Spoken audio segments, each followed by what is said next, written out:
Hey y'all. So for today's episode, I would love to talk about what to do from a demand gen and go-to-market perspective for all of my startups that are entering the market with a new disruptive technology that are looking to essentially disrupt the market.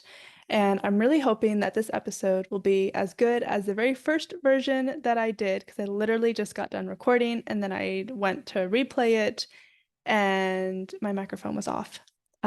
So that's great. I'm gonna try and remember everything that I talked about. I have my outline of like bullet points, but you kind of just go off of like specific tangents. And so I really hope that this one is as valuable as the first one because I was really passionate about that first one. But I'm gonna try my best. So here we go. Creating a demand gen plan for all of my startups that are looking to disrupt the market. And what I love about working with startups is that they're always looking to try something that's innovative or to really find a way to change a mindset and to become category leaders. And I think that is really, really cool. But with that comes a specific type of mindset and approach that needs to be talked about and taken into consideration to gear up some of the success and to add some of the layers of things that you're going to start seeing or you're not going to see because there's been like no data to work behind. So I'm excited to dive into all of that with you today. So the first thing that I'll add to if you really truly want to be disruptive, you have to find a way to be everywhere. You have to find a way to either be featured, be sponsored, to create something from scratch, and then to pretty much like market that everywhere.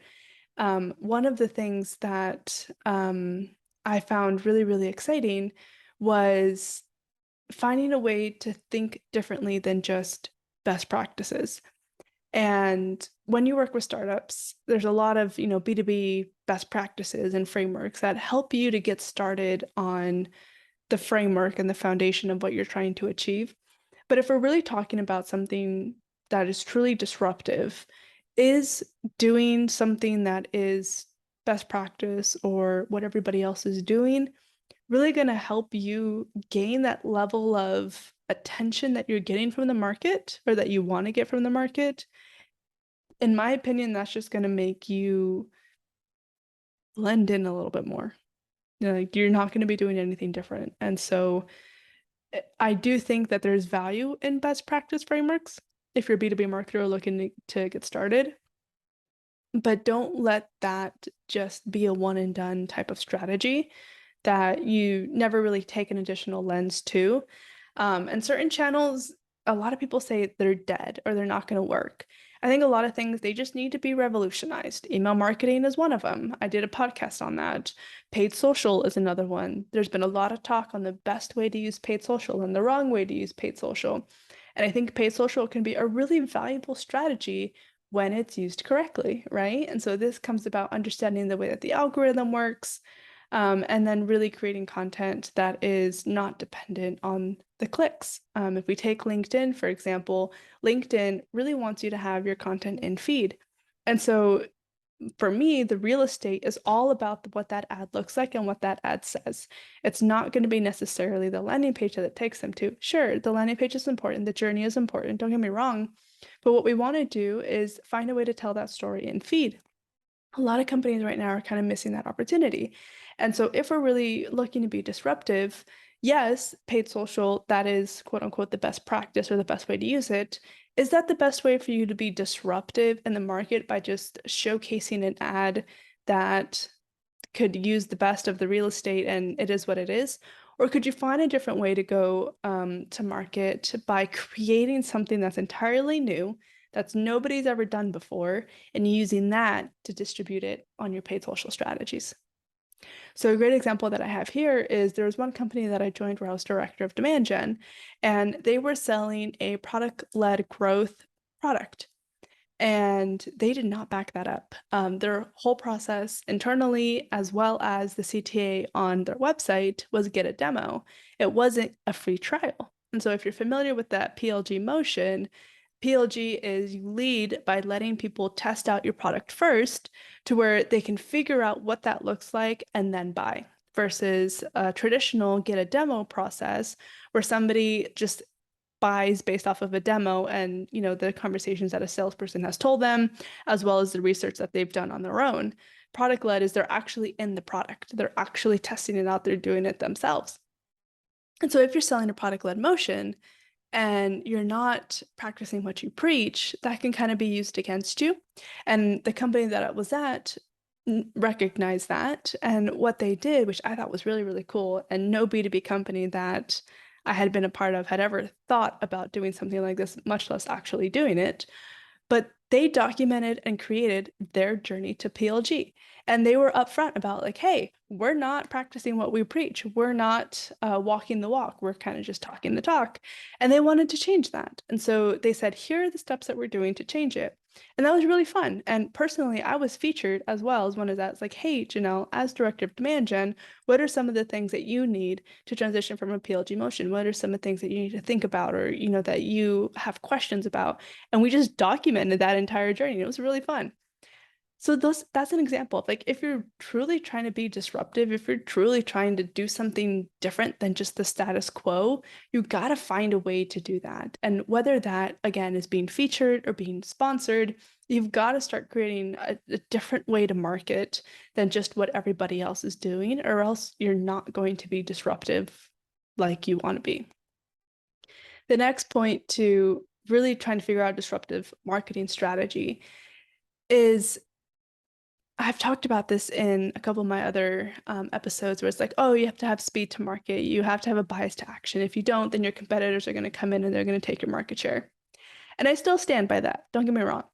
But I think I'll caveat that with this is, in addition to being first to market, you also have to be smart to market. So this goes back to those best practices. This goes back to creating something that nobody has ever done before. This goes back to finding a way to be a little bit different and quirky and to let some of those things attract that level of interest. And another great example here is I was having a conversation with one of the clients that I'm working on, and they were talking about how people in the industry, they do webinars every single month, and people are just exhausted by webinars. They don't really join them anymore. Or if they do, it's only like one every couple of months, only because it's really, truly intriguing. And they wanted to find a way to be different, to showcase a different offer. And the next thing that they've been seeing is like LinkedIn live events, which is kind of that next, I don't know, modernized event approach. And the next one after that has been a lot of like TikTok lives.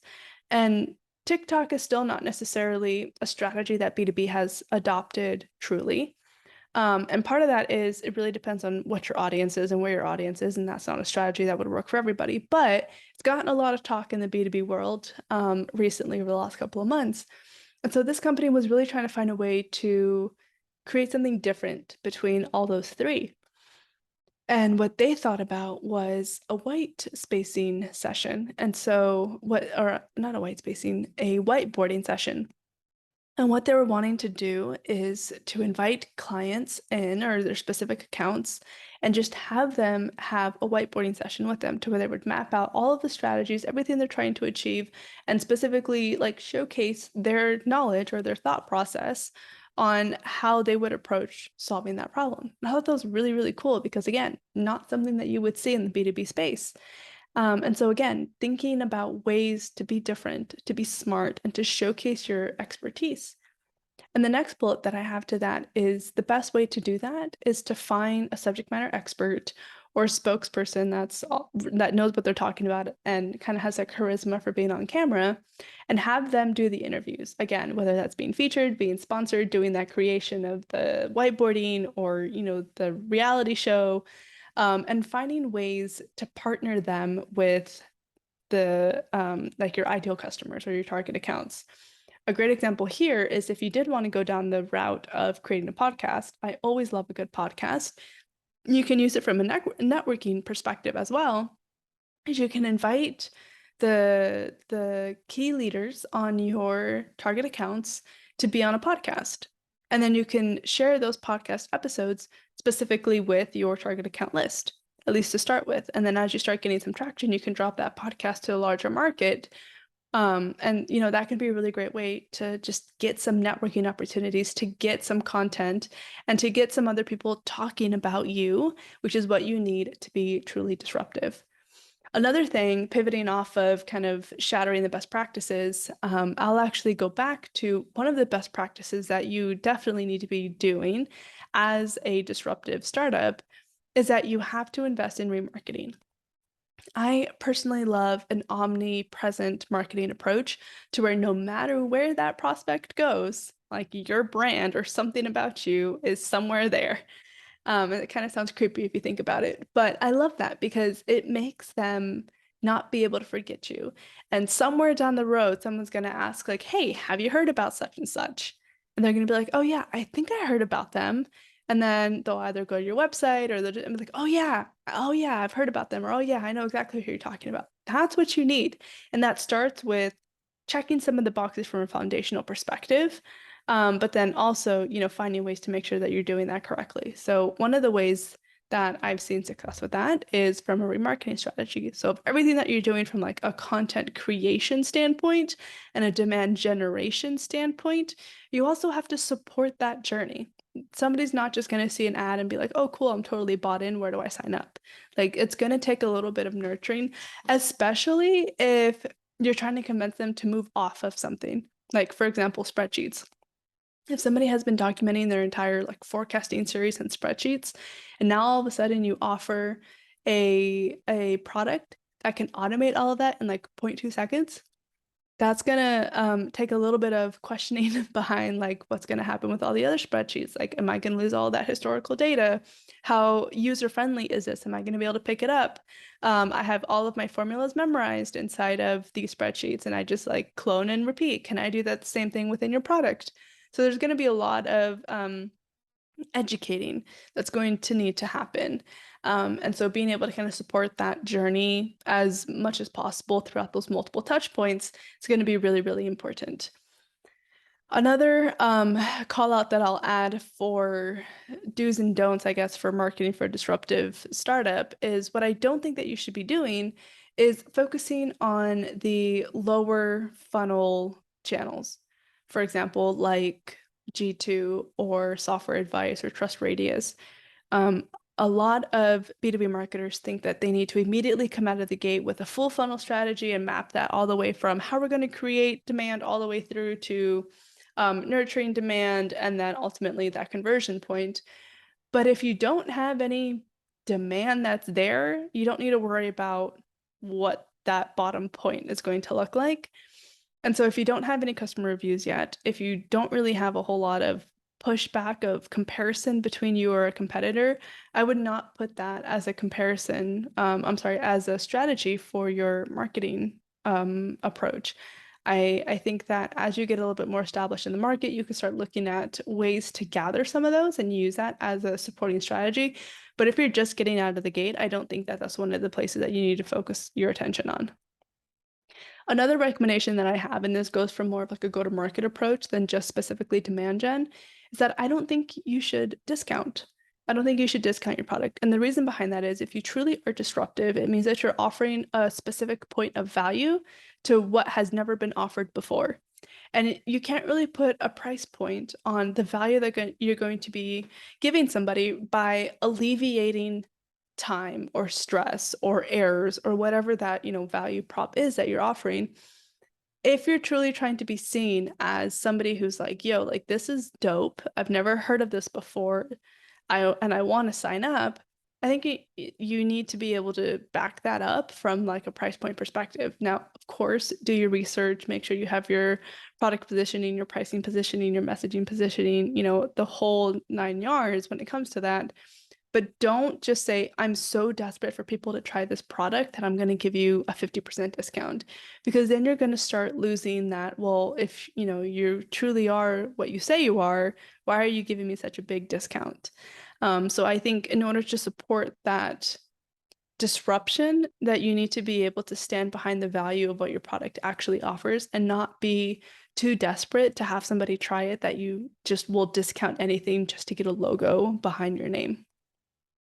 The next point that I have for that is Because you're not discounting, because you're trying to talk about the value that your product can offer, you absolutely 100% need to be focused on your customer service. So if somebody is going to be trying your product, especially if they're moving from something that they've been doing before to trying you totally brand new, you need to make sure that that feedback is positive. Because again, going back to the Slack communities, that is going to be a really, really important strategy to have those specific little conversations that are happening one off to happen in your favor. If you got somebody to buy you at full price to try you out and the UI sucks, there's always an error. The page never loads, or it always kicks you out, or whatever product issue they might be facing, they're going to go around and they're going to tell everybody, hey, I bought such and such and it sucks, or the UI sucks, don't get it. And that's going to work against you way more if you're trying to be a disruptive startup, to where people are going to start seeing you everywhere and they're going to start asking people, hey, have you heard about you? And if people start saying, yeah, and they had that bad experience, you're done for, right? You are done for. And so you really have to prioritize your customer experience. If they're giving you feedback, if they need customer support, whatever that is, you need to be falling at their feet, making those changes, again, assuming that it's aligned with the direction that your company wants to go, and you need to be prioritizing them. And that is because that goes to my next point of that gets you your happy customers to then get those quotes, those video testimonials, the customer roadshows if you want to do micro events around regions or territories. And that is your starting point from a marketing perspective for growth, right? So as you start disrupting the market, you get a couple cool logos behind you, you get super happy customers, and then you figure out how to scale that. How can we do this even bigger, even better? And now that you have some of the customers that are ready to just like tell all their friends about you, and everybody has to be trying this product and doing this, that's that buy-in that you need. And that only comes from being able to prioritize your customers up front. And of course, throughout however large you are between just getting started and even if you're 10 years in, you always need to be prioritizing your customers. The next thing that I'll add to that is from a measurement standpoint, make sure that you're actually measuring the momentum of your efforts, but you're not doing so in a way that will just pull the plug too soon. So the reason for that is if you're totally starting out and you're new to the market or you're new to a marketing channel, you're not going to have any historical data to use as benchmarks. You're not going to be able to see, is this working? You're not going to be able to go, for example, into Google Ads and say, what's the monthly search terms for this? They're not going to exist, right? Like you're not going to be able to find anything. That doesn't mean that what you're doing is wrong. Again, you're starting completely from scratch and you're entering the market and you're telling these type of companies, Google, 6sense, anybody else, what they need to be searching for to fit you as a category.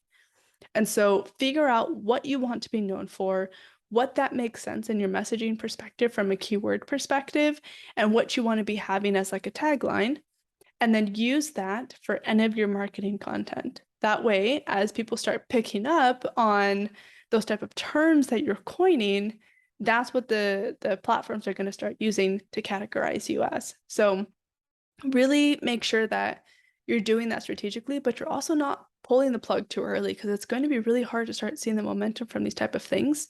So really make sure that you're evaluating what those micro KPIs are and that you're documenting that in order to start using that from a long-term measurement perspective.